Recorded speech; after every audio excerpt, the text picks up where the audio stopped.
Romeo and Juliet, a tale of love and tragedy. In the vibrant Italian city of Verona, two powerful families, the Montagues and the Capulets, were locked in a bitter feud that no one could remember how it began. Their hatred spilled into the streets, dividing the city and its people.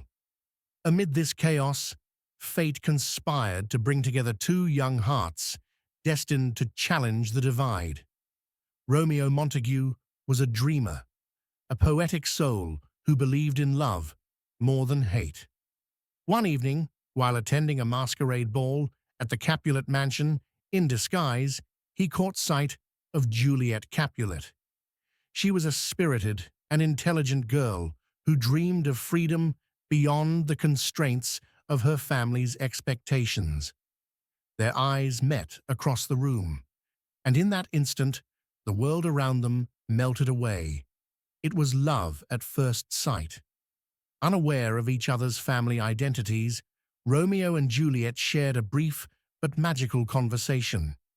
But when Juliet discovered Romeo was a Montague, she was torn between her family's hatred and the feelings blooming in her heart. Romeo, equally smitten, refused to let the feud stand in the way of their love. That very night, under the cover of darkness, Romeo scaled the walls of Juliet's garden. They confessed their love to each other in whispers beneath the moonlight. Juliet famously declared, "What's in a name? That which we call a rose, by any other name, would smell as sweet."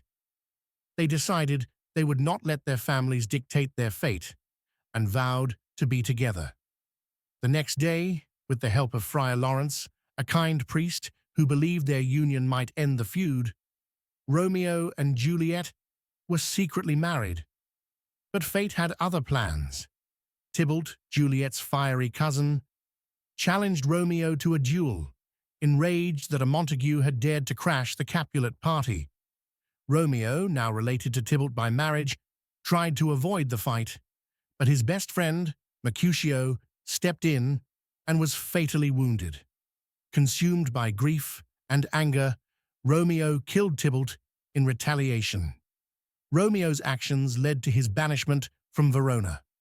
Heartbroken but determined to be with Juliet, he fled to the nearby town of Mantua, hoping for a day when they could reunite in peace. Juliet, devastated by the events, was further pressured by her parents to marry Paris, a nobleman they had chosen for her. Desperate, Juliet sought help from Friar Lawrence, who devised a risky plan. He gave her a potion that would make her appear dead for 42 hours.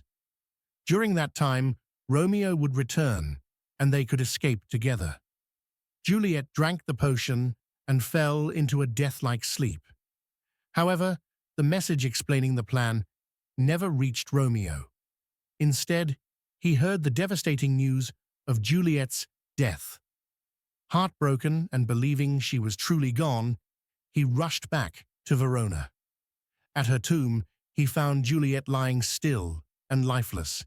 Overcome with grief, Romeo drank poison to join her in death. Moments later, Juliet awoke to find Romeo dead beside her. Realizing what had happened, she took his dagger and ended her life, unwilling to live without him. Their tragic deaths shocked the Montagues and Capulets, forcing them to confront the consequences of their hatred.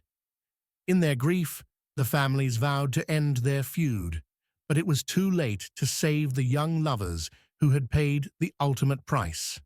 Moral of the story: hatred and prejudice destroy lives, while love has the power to bridge divides. However, love must be accompanied by wisdom and courage to face the challenges of the world. Would you like a more modernized or alternate version of this classic tale?